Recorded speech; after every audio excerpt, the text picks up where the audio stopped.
Voltando aqui à nossa aula, pessoal, tive um problemazinho técnico. Vamos dar continuidade aqui ao estudo do descaminho, certo? Só para a gente continuar. Vou pôr aqui o slide na tela para que vocês possam se situar e a gente continuar de onde a gente parou na aula passada. Então, o que é que acontece, pessoal? Eu estava falando acerca do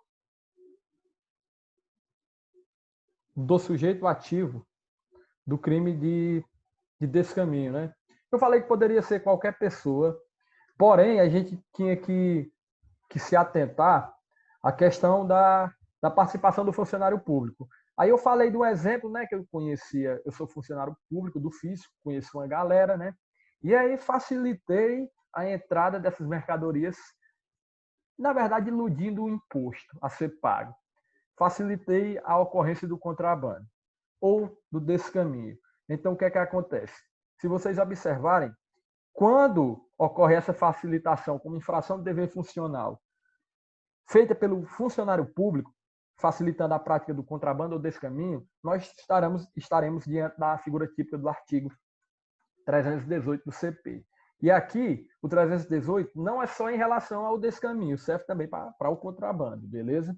Então, seria basicamente isso. Continuando, é um delito formal, portanto, não existe resultado naturalístico. Basta a conduta de omitir, do todo ou em parte, o tributo, que já configura. E tanto para a quinta turma do STF como o STJ é um delito formal, portanto, a constituição definitiva do crédito tributário não é condição objetiva de punibilidade. Pessoal, aqui eu quero fazer um parêntese. Eu não me recordo se durante a aula eu falei que o STF entende que não é necessário a constituição definitiva do crédito tributário, enquanto que o STJ entende que há sim a necessidade da constituição definitiva do crédito tributário para que ocorra o processamento da ação penal. Porque antes o STF entendia antes o STJ entendia que havia necessidade da constituição definitiva do crédito tributário. E o que seria essa constituição definitiva do crédito tributário? Uma vez que é iludido o imposto, teria que se abrir um procedimento administrativo perante a Fazenda, lá na Receita Federal, aonde iriam analisar a questão do tributo iludido. E, após se verificar a quantidade, o valor de tributo deixaram de pagar, certo? Vão lançar esse crédito tributário, ou seja, estará incidindo a cobrança do crédito em si que não foi pago. Então, o lançamento do crédito tributário seria basicamente isso: um procedimento administrativo feito pela Fazenda Pública, verificando a quantidade de valores que foram, entre aspas, omissos, não pagos lá em decorrência do tributo, e lançam o mesmo para fins de cobrança. Então, o lançamento do crédito tributário definitivo seria isso.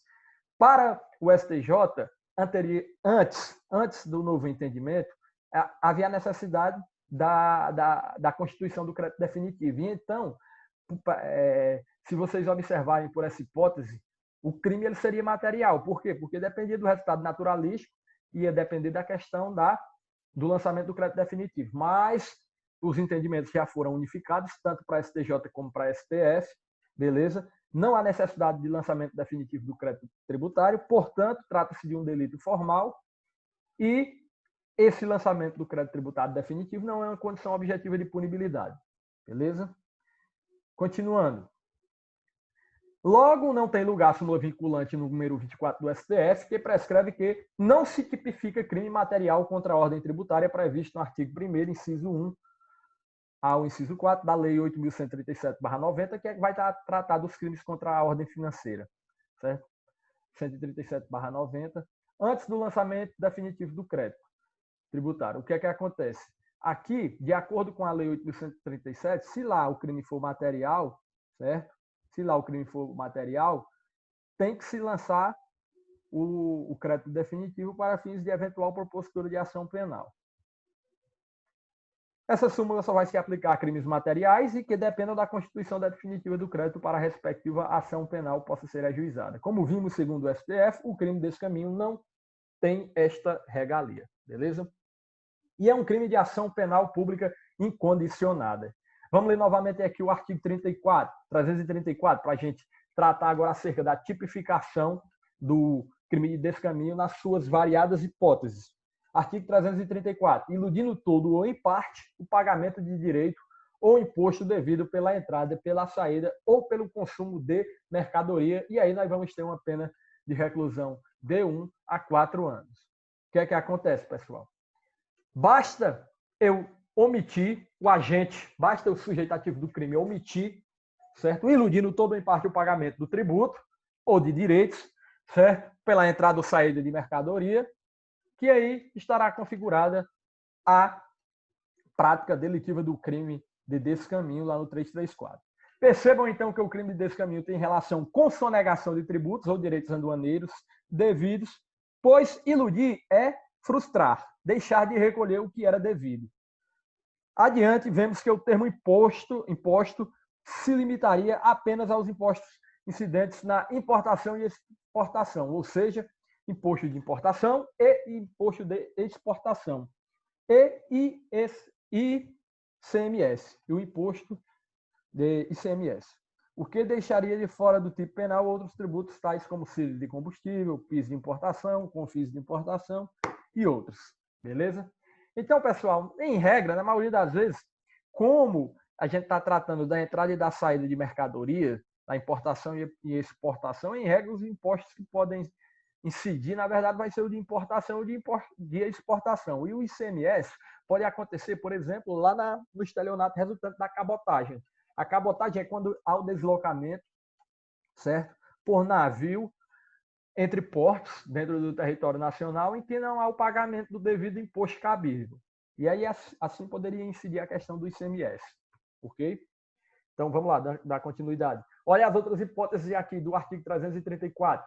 Vamos ler o parágrafo 1º. Incorre na mesma pena quem pratica navegação de cabotagem fora dos casos permitidos em lei. Então, a navegação de cabotagem, pessoal, é justamente isso, é o transporte de mercadoria entre portos, quando feito fora dos termos legais, ou seja, em desacordo com as legislações previstas lá acerca do transporte marítimo e por aí vai. E aí, nesse caso, vai ser considerado, certo, a ocorrência do crime de descaminho.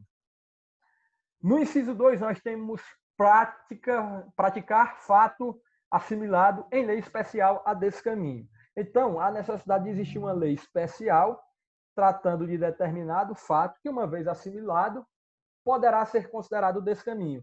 A exemplo, pessoal, daquele agente com infração a medidas especiais de controle fiscal vai adquirir ou tem em depósito mercadoria de procedência estrangeira. Então, imagine só a seguinte situação. O cara entrou no território nacional iludindo o imposto de determinada mercadoria, por exemplo. E aí o agente responsável pela fiscalização adquiriu e guardou em depósito boa parte dessa mercadoria para ele. Então, esse fato que é praticado no sentido de que é um pouco assimilado ao crime de estelionato, que está previsto lá na lei, que no decreto legislativo 399/68, no seu parágrafo 3º, vai ser considerado como fato similar, certo, ao que o inciso 2 do parágrafo 1º do 334 considera como crime, certo, e incidência específica lá do descaminho com previsão no 334. Então, pessoal, se a gente estiver diante de uma lei especial que vai tipificar determinada conduta e essa conduta ela vai se assemelhar, certo, à questão do descaminho, porque se vocês observarem, praticar fato assimilado em lei especial a descaminho, aqui nós temos uma norma penal que ela necessita de uma complementação. A necessidade de existir leis especiais, aqui no inciso 2, que vão tratar de fatos que, uma vez assimilado ao que entendemos por descaminho, poderá ser processado e julgado pelo cometimento daquele crime o agente que cometa o fato, certo? E o exemplo que eu coloquei para vocês foi justamente o cara que trabalha no fisco e, como infração às medidas de controle fiscal, adquiriu ou guardou em depósito a mercadoria de procedência estrangeira. O exemplo da pessoa que cometeu o descaminho, certo? Com várias mercadorias, e aí o funcionário, durante a fiscalização, guardou para ele determinada quantidade de mercadoria de procedência estrangeira, certo? Adquiriu para ele. Então, nesse caso específico, é fato assimilado como contrabando ou descaminho e vai enquadrar-se na questão lá do inciso 2, configurando o crime de descaminho. Serve também para o crime de contrabando. Interessante, pessoal, que quando a gente estiver estudando o crime de contrabando, o inciso 2, a lei vai dizer o seguinte, lá no 334A, praticar fato assimilado em lei especial a de descaminho. Aqui seria a hipótese, por exemplo, quando o cara entra no Brasil com uma mercadoria que é proibida, e aí o cara lá da fazenda, com infração do dever fiscal, certo? Guarda para ele, adquire essa mercadoria proibida ou guarda em depósito. Vai estar cometendo também um crime de contrabando. Certo? Mas a gente vai tratar disso aqui de forma específica. O inciso 3, pessoal, é um pouco complicado porque o inciso 3 vai tratar de muitas hipóteses de ocorrência, de várias condutas. Mas vamos lá. Quem vende, expõe à venda, certo? Quem vende, expõe à venda, mantém em depósito ou, de qualquer forma, utiliza em proveito próprio ou alheio, no exercício de atividade comercial ou industrial, mercadoria de procedência estrangeira que introduziu clandestinamente no país ou importou fraudulentamente, ou que sabe ser produto de introdução clandestina no território nacional, ou de importação fraudulenta por parte de outra. Então, veja bem, pessoal. Aqui tem várias hipóteses. Vamos pegar o seguinte. Primeiro, quem vende, expõe à venda, mantém em depósito ou, de qualquer forma, utiliza em proveito próprio ou alheio, no exercício de atividade comercial ou industrial, mercadoria de procedência estrangeira que introduziu clandestinamente no país. Pronto, vamos pegar primeiro essa parte. Então, pessoal, se eu estou vendendo, ou se eu vendi, ou eu estou expondo à venda, certo? Ou estou guardando em depósito, porque vender é uma coisa. A partir do momento em que eu realizo a transação comercial, expor à venda é colocar lá na vitrine ou lá na loja para vender. Certo? Tem essa diferença. Mas, para fins de caracterização nessa primeira fase específica que a gente está analisando, já configura o crime. Quem vende ou quem expõe à venda, ou quem mantém em depósito, ou, de qualquer forma, utiliza em proveito próprio. Quando eu compro uma mercadoria e iludo o tributo, não pago o tributo, que veio do exterior, porque a mercadoria tem que ser estrangeira, nesse caso específico. E aí o que é que acontece? Se eu estou utilizando para construir minha empresa para fins comerciais, tem que ter essa atividade comercial pelo meio, certo? Ou industrial, para se verificar a ocorrência do crime. Então, eu estou cometendo o crime desse caminho, porque vai incorrer na mesma pena lá do artigo 334A. Então, quem vende, quem expõe à venda, mantém em depósito ou, de qualquer forma, utiliza em proveito próprio ou alheio no exercício de atividade comercial ou industrial, mercadoria de procedência estrangeira que introduziu clandestinamente. Aqui, pessoal, a própria pessoa que vende ou que expõe à venda ou que mantém em depósito a mercadoria estrangeira, ela mesma foi quem introduziu no território nacional, de forma clandestina, tal mercadoria, beleza? Ou todas essas hipóteses que eu falei também podem se caracterizar quando a própria pessoa importou de forma fraudulenta, ou também quando a própria pessoa sabe ser produto de introdução clandestina no território nacional ou de importação fraudulenta por parte de outra. Então, se ela sabe que a mercadoria foi introduzida de forma fraudulenta, certo? Por outra pessoa e ela está expondo à venda, também está cometendo crime. Ora, se eu trabalho numa empresa, beleza? Se eu trabalho numa empresa e eu sei que o dono da empresa exportou de forma fraudulenta todo aquele aparato de mercadoria e eu estou lá vendendo aquela mercadoria, beleza? Eu estou lá trabalhando, vendendo essa mercadoria, eu estou cometendo o crime também de descaminho. Por quê? Porque aqui o código fala, certo, pessoal, que se alguém sabe ser produto de introdução clandestina no território nacional ou de importação fraudulenta por parte de outrem, também comete o crime. Beleza? Vamos lá. Vamos agora estudar um pouco aqui acerca do inciso 4. O inciso 4 vai dizer o seguinte: quem adquire, recebe, oculta em proveito próprio ou alheio no exercício de atividade comercial ou industrial, mercadoria de procedência estrangeira, desacompanhada de documentação legal ou acompanhada de documentos que sabem serem falsos. Ah, sim, pessoal, antes da gente iniciar esse inciso 4, eu quero dizer para vocês que a doutrina faz muita crítica ao inciso 3. Por quê? Porque se vocês observarem, pessoal, uma vez introduzida a mercadoria em desacordo com a determinação legal, seu pagamento do imposto, está ocorrendo o crime já por si só do 334. Então, pessoal, qual é o sentido de incorrer na mesma pena quem vende expõe à venda ou mantém em depósito.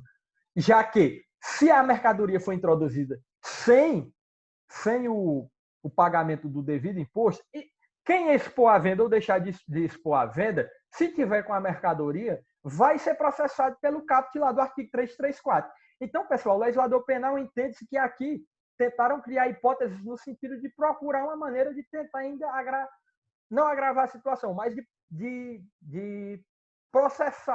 procurar processar mais pessoas nesse sentido, nessas várias hipóteses. Porque assim, o que importa é a mercadoria entrar de forma indevida sem o pagamento do imposto, independentemente de quem venda ou expõe à venda ou por aí vai. Quem tiver de posse da mercadoria e quem tiver, de fato, ter adentrado no território nacional ou ter solicitado a sua entrada de forma indevida, vai estar cometendo o crime de descaminho. Entendam que, por si só, iria caracterizar lá o caput do artigo 334. A sorte é que o legislador penal, ainda bem que não colocou um aumento de pena, porque senão isso ia virar uma questão doutrinária e jurisprudencial muito divergente, certo? Já que aqui a maioria dessas hipóteses que o inciso 3 nos traz estão devidamente atreladas lá ao caput do artigo 334, que é introduzir. Ora, se eu estou, independentemente que eu venda ou que eu exponha à venda, uma vez que foi introduzida, cometeu o crime, beleza? Se eu importei de forma fraudulenta, cometi o crime. Então, pessoal, não tem muito sentido esse inciso 3. Já o inciso 4 faz sentido. Por quê? Porque aqui vai dizer o seguinte: quem adquire, recebe ou oculta em proveito próprio ou alheio no exercício de atividade comercial ou industrial, mercadoria de procedência estrangeira desacompanhada de documentação legal ou acompanhada de documentos que sabem serem falsos. O que acontece nessa hipótese do inciso 4 aqui? É quem vai adquirir, ou seja, não necessariamente foi a pessoa em que introduziu de forma clandestina. Por exemplo, o meu colega introduziu de forma clandestina determinados produtos e eu adquiri dele, beleza?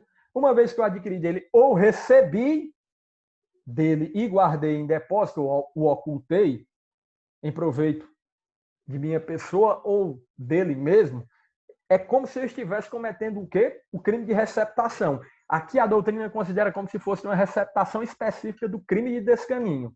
Beleza? Essa hipótese do 334, parágrafo 1º, inciso 4. Então, adquirir, receber ou ocultar em proveito próprio ou alheio no exercício de atividade comercial ou industrial, mercadoria de procedência estrangeira, desacompanhada de documentação legal ou acompanhada de documento que sabe ser falso, está, certo? Praticando também o crime desse caminho, beleza? E aí, em decorrência disso, pessoal, em decorrência desse inciso 4, o legislador penal decidiu, certo, prescrever o parágrafo 2º, que vai dizer que equipara-se às atividades comerciais, para os efeitos deste artigo, qualquer forma de comércio irregular ou clandestino de mercadorias estrangeiras, inclusive o exercício em residências. Então, veja bem, pessoal, mesmo que eu não tenha, por exemplo, adentrado no território nacional iludindo o imposto de mercadoria estrangeira, mas se eu adquirir, estou vendendo dentro de minha residência, eu estou cometendo crime. Por quê? Porque aqui diz que vai equiparar as atividades comerciais para os efeitos deste artigo, qualquer forma de comércio irregular ou clandestino de mercadorias estrangeiras, inclusive no exercício de residências. Então, essa galera aqui, todinha do inciso 4, que adquire ou recebe, certo? De certa forma, vai estar atrelada ao parágrafo 2º, já que a atividade comercial, em algumas hipóteses, pode ser de forma informal, que aqui é o comércio irregular, ou clandestino, beleza? E aí, aquela galera também que vende essas mercadorias em casa, que adquire da China, por exemplo, sem o pagamento do imposto, também vai estar cometendo o crime de descaminho. E, por fim, o parágrafo 3º vai dizer que a pena aplica-se em dobro se o crime de descaminho é praticado em transporte aéreo, marítimo ou fluvial. Aqui é quando se utiliza do transporte aéreo, marítimo ou fluvial no sentido de tentar ludibriar lá o fisco, de não pagar o imposto, iludindo todo em parte o imposto. Beleza? Se for através de aeronave, embarcações no mar ou no rio Maria Preá, configura o crime. Por que no Rio, professor? Aqui no Brasil mesmo, a gente tem alguns países que fazem divisa com o Brasil através de um rio. O rio é a divisa. É o Rio da Prata, se eu não me engano, tem a divisa lá no Rio Grande do Sul, entre entre Argentina, Brasil e, se eu não me engano, Paraguai. Um ponto triplo lá de fronteira, é lá no Rio. Então, pessoal, a gente tem que se atentar a todas essas hipóteses, beleza? Aqui é só um resumo do que eu fiz acerca das hipóteses. No inciso 1 eu já falei acerca da cabotagem. No inciso 2 também eu já falei, quando a prática for assimilada em lei especial a desse caminho. Aqui são a redação do próprio artigo que eu coloquei novamente no slide, beleza?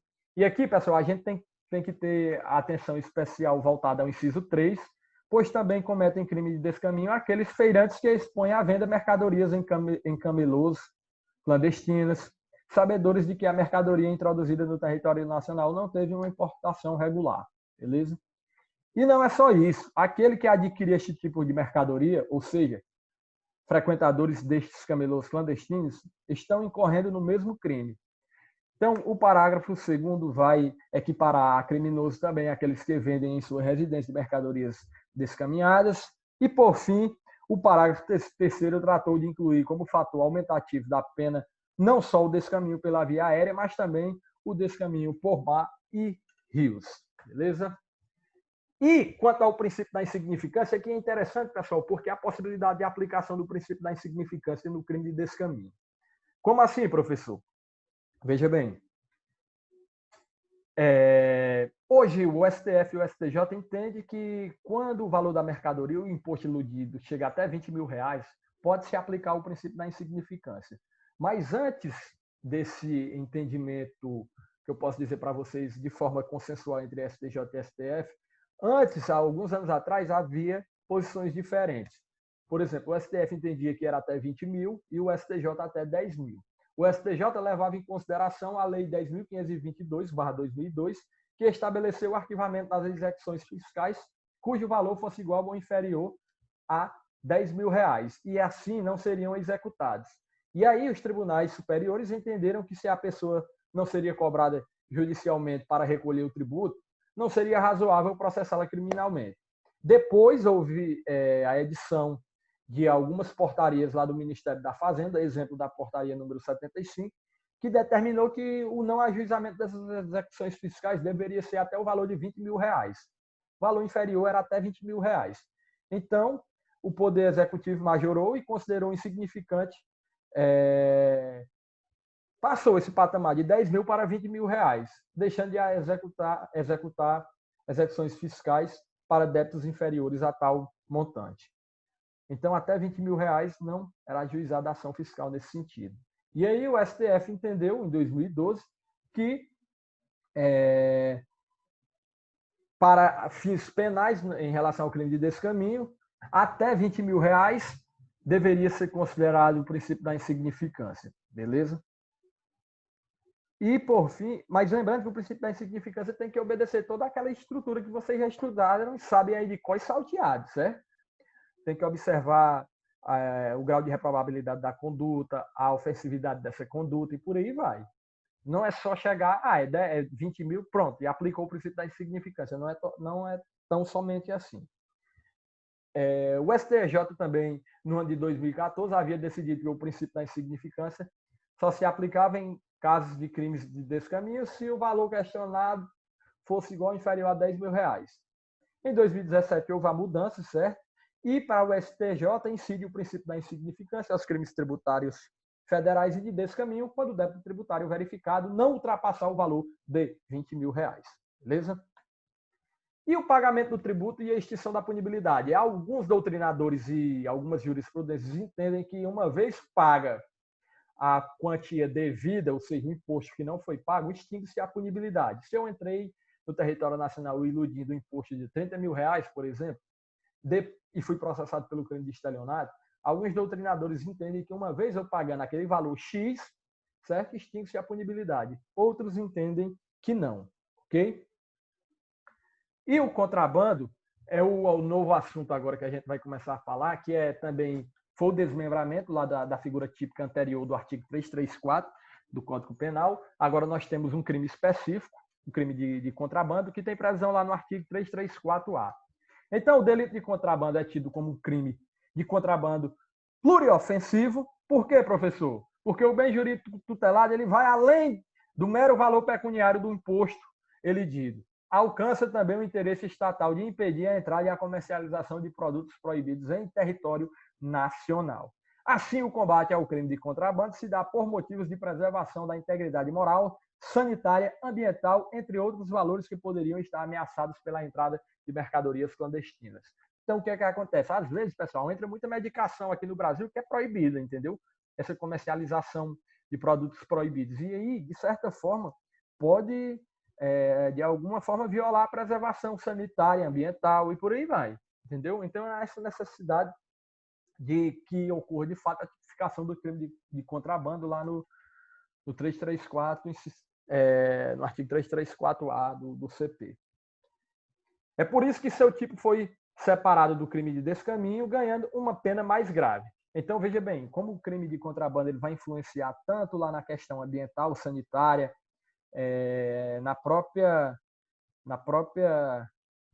nas questões clandestinas em si, certo? Como ele vai ter essa influência maior do que o crime de descaminho, o legislador penal resolveu aumentar a pena, colocou de 2 a 5 anos, certo? Estabeleceu de 2 a 5 anos a pena. Tá aqui, ó. Vamos ler as hipóteses. Importar ou exportar mercadoria proibida, pena reclusão de 2 a 5 anos. Incorre na mesma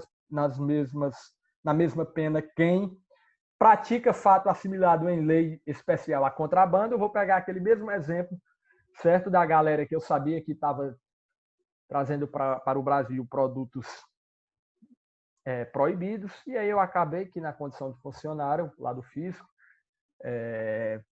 em função de medidas, em uma infração de medida fiscal, eu adquiri certo, esse produto proibido e guardei para mim com previsão lá naquela lei, com a previsão da conduta em um decreto legislativo, que agora eu não me recordo o nome, mas é o mesmo exemplo que eu coloquei lá do artigo 334, inciso 2, quando a gente tratou do descaminho. Vai praticar fato assimilado em lei especial a contrabando.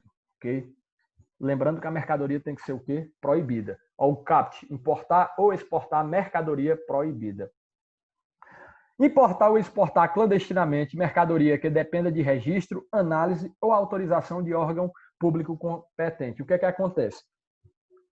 Nesse caso do inciso 2, certo? A configuração do crime só vai se dar caso ocorra no Brasil o ingresso, certo, da mercadoria proibida, desde que ela não tenha sido autorizada pelo órgão do poder público. Uma vez que essa mercadoria é autorizada e ela adentra ao território do Brasil, porque é o seguinte, tem certas mercadorias proibidas que a própria legislação brasileira vai dizer o seguinte, essa mercadoria ela só poderá entrar no Brasil com autorização legal. Outras é proibida de fato a entrada no Brasil. Não pode de jeito nenhum. Então, pessoal, essas que têm essa ressalva, no sentido de que tem que ter autorização, se enquadra perfeitamente aqui no inciso 2 do 334-A, que vai dizer que quando ocorrer a importação ou a exportação de forma clandestina da mercadoria que depende de registro, certo? Ocorre também o cometimento do crime, ocorre o cometimento do crime de contrabando. Beleza? Agora, se o poder público autorizou, aí não. Aí pode importar ou exportar essa mercadoria proibida, beleza? O inciso 3 vai dizer que quem reinsere no território nacional mercadoria brasileira destinada à exportação também está cometendo o crime de contrabando. O que seria isso, pessoal? É o seguinte, vejam bem, deixa eu só ler aqui para vocês a parte específica que eu coloquei acerca desse reingresso. Está aqui, modalidades de contrabando, está aqui. Reinserir no território nacional mercadoria brasileira destinada à exportação. O que é que acontece? Veja-se, por exemplo, o que ocorre com os cigarros destinados à exportação, conforme previsão consoante do artigo 603 do decreto 6.759 de 2019. Vejam bem, vamos ler aqui o artigo 603. Ó. Os cigarros destinados à exportação não poderão ser vendidos nem expostos à venda no país sendo o fabricante obrigado a imprimir tipograficamente ou por meio de etiqueta nas embalagens de cada maço ou carteira de 20 unidades, bem como nos pacotes e em outros involuntários que as contenham, em caráteres visíveis, o número do Cadastro Nacional de Pessoa Jurídica. Então, vejam bem, olha o que diz o início do artigo 603. Os cigarros destinados à exportação não poderão ser vendidos nem expostos à venda no país. Então, se existe um cigarro que é determinado, como é que se diz? Foi fabricado no sentido de que deveria ser importado, e na verdade ele foi importado e depois foi reinserido no território nacional, se ele for reinserido no território nacional, é considerado, certo, mercadoria proibida, porque aqui a própria lei diz que o cigarro destinado à exportação não pode ser vendido nem exposto à venda no país. Então, por essa proibição, entende-se que se ele for reinserido no território nacional, há o cometimento do crime de contrabando. Beleza? Mas lembrem-se que, nesse caso, a mercadoria ela tem que ser... Desculpem, pessoal. Nesse caso, a mercadoria ela tem que ser destinada à exportação, beleza? Não à importação. O código fala destinada à exportação. Vamos voltar aqui.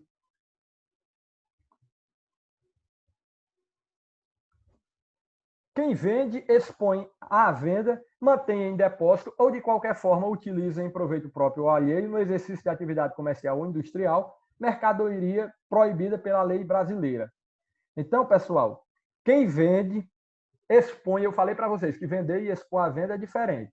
Vender é quando a transação comercial ela se efetiva. Expor à venda é colocar lá na vitrine, dentro da loja. Quem mantém em depósito ou, de qualquer forma, utiliza em proveito próprio ou alheio no exercício de atividade comercial ou industrial, mercadoria pela lei, mercadoria proibida pela lei brasileira. Então, pessoal, se eu estou vendendo, independentemente o exemplo que eu falei, vamos lá, pegando o mesmo exemplo, o cara, dono da loja, comprou a mercadoria, eu sei que ela é proibida, certo? Importou, na verdade, essa mercadoria proibida, e eu, como funcionário, sei que essa mercadoria é proibida e fui lá vender. Se eu for vender isso aí, pode ter certeza que eu vou incorrer nas mesmas penas lá do artigo do CAP, do 334A.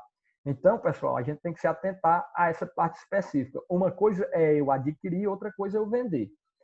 O inciso 5 vai dizer que se alguém adquirir, receber ou ocultar em proveito próprio ou alheio no exercício de atividade comercial ou industrial, mercadoria proibida pela lei brasileira, também incorre na mesma pena. O que é que acontece? Aqui seria a forma qualificada, não vou dizer nem forma qualificada, seria a forma específica do crime de receptação em relação ao contrabando. Seria uma forma de receptação de contrabando. Adquirir, receber ou ocultar em proveito próprio ou alheio, no exercício de atividade comercial ou industrial, mercadoria proibida pela lei brasileira.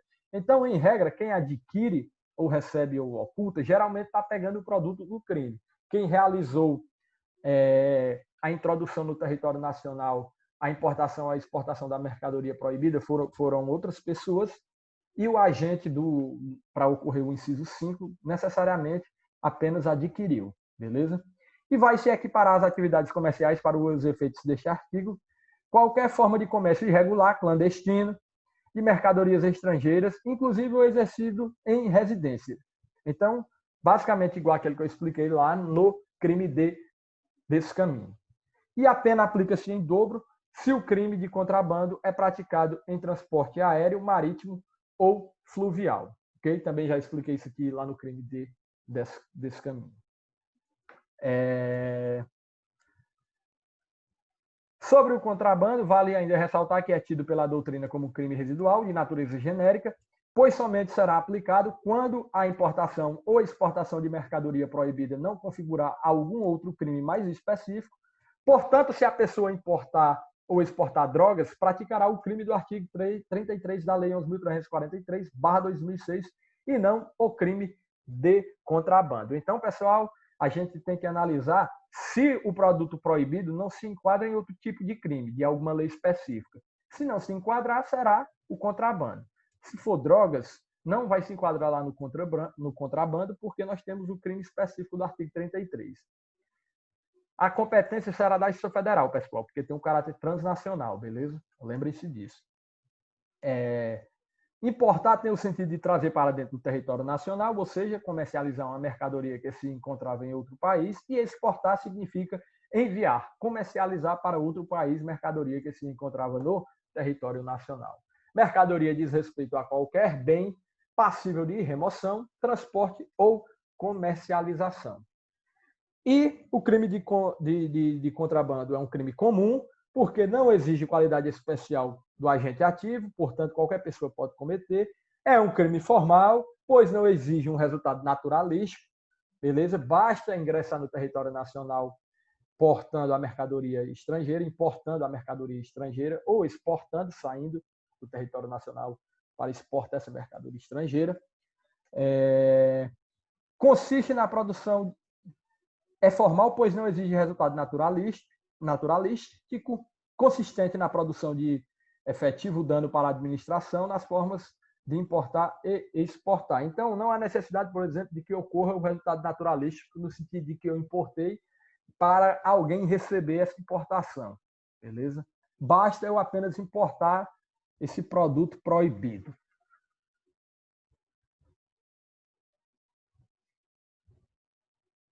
Vamos lá, continuando.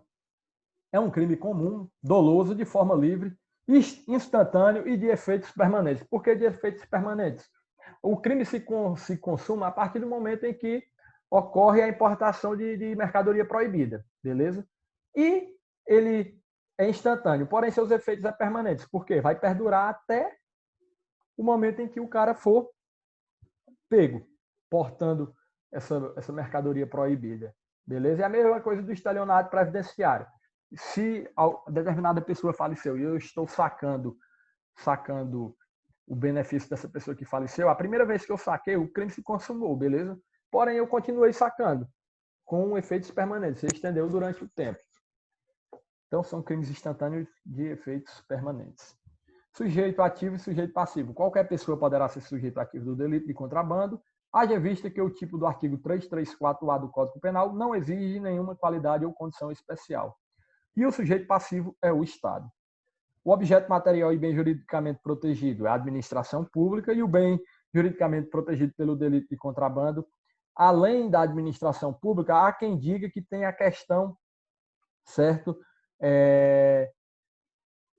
relativa à entrada da mercadoria estrangeira, que poderá ocasionar algum dano à saúde de determinados indivíduos, mas como eu falei para vocês, que a regra é observar o que está lá no título do Código Penal, e como lá nós estamos tratando de crimes contra a administração pública, o bem jurídico protegido vai ser a administração pública, beleza? O objeto material do delito é a mercadoria proibida. Consumação e tentativa.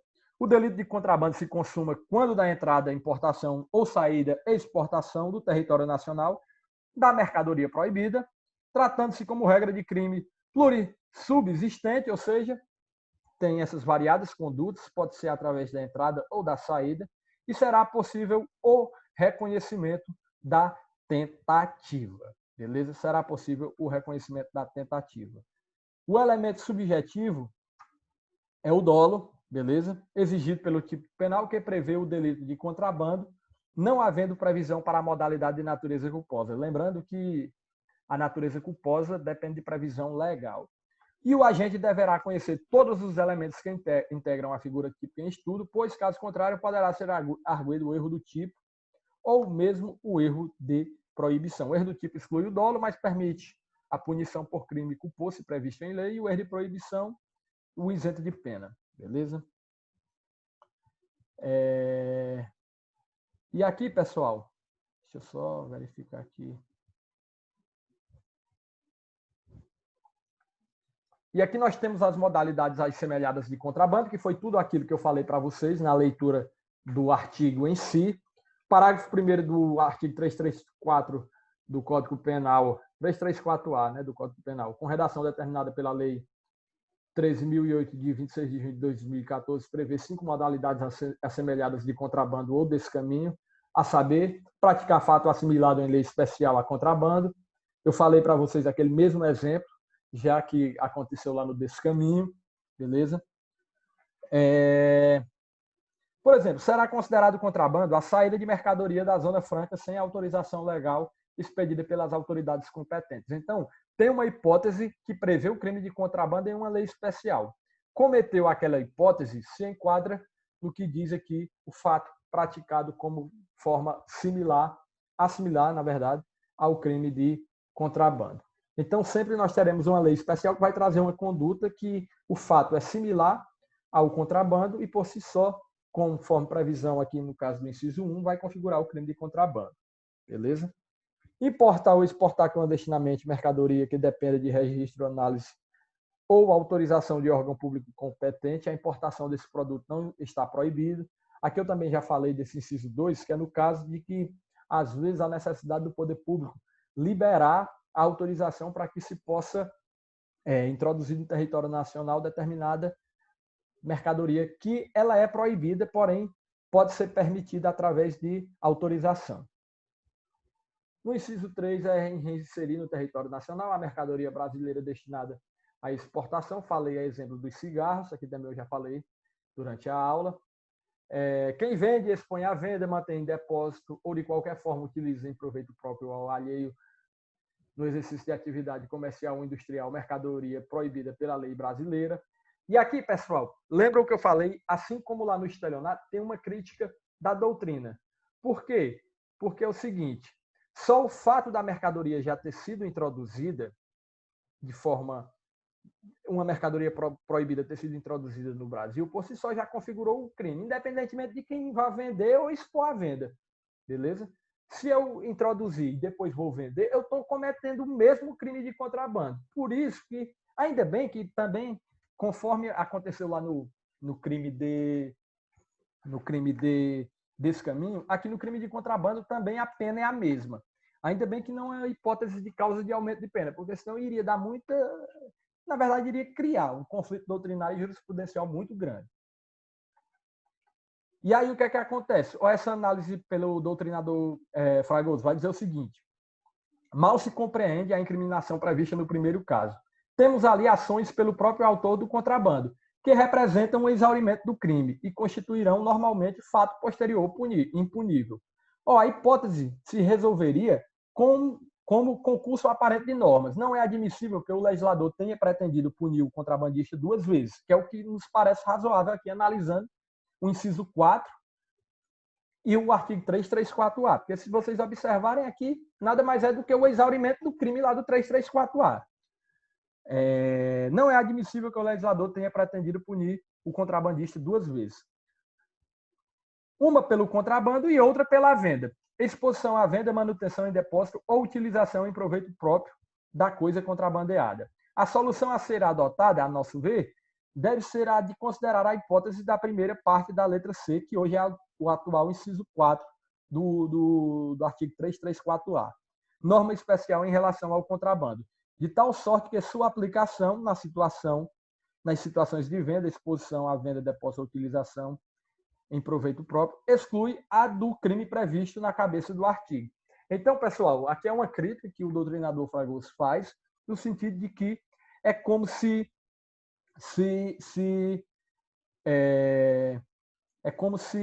houvesse um concurso aparente de normas e não seria admissível assim essa questão de punir o contrabandista duas vezes, pela entrada lá do 334 e pela venda. Se ele já entrou portando a mercadoria proibida, cometeu um crime. Se ele vai vender, está cometendo um crime de novo. Então, assim, há de se analisar e ponderar cada situação. Beleza?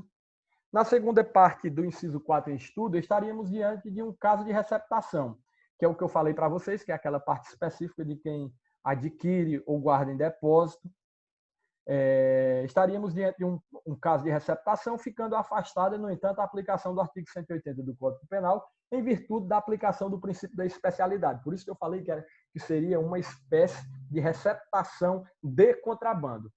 E o parágrafo 2º do artigo 334A do Código Penal equipara às atividades comerciais qualquer forma de comércio irregular ou clandestino de mercadorias estrangeiras, inclusive o exercício em residências. Então, quem vende de forma clandestina ou irregular produto proibido ou na sua própria residência também está cometendo o crime de contrabando.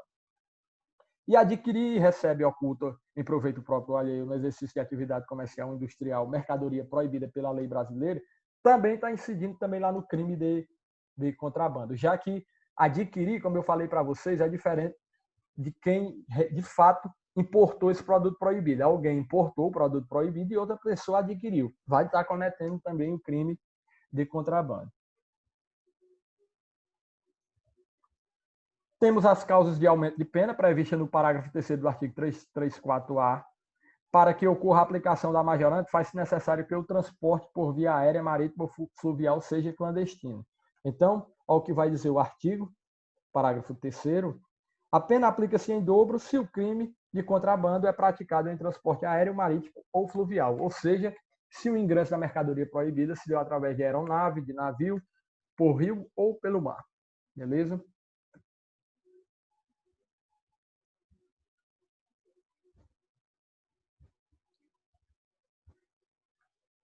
Pena e ação penal. A pena combinada ao delito de contrabando é de reclusão de 2 a 5 anos. A pena aplica-se em dobro se o crime de contrabando é praticado em transporte aéreo, marítimo ou fluvial. E a ação penal é de iniciativa pública incondicionada. Competência para o julgamento.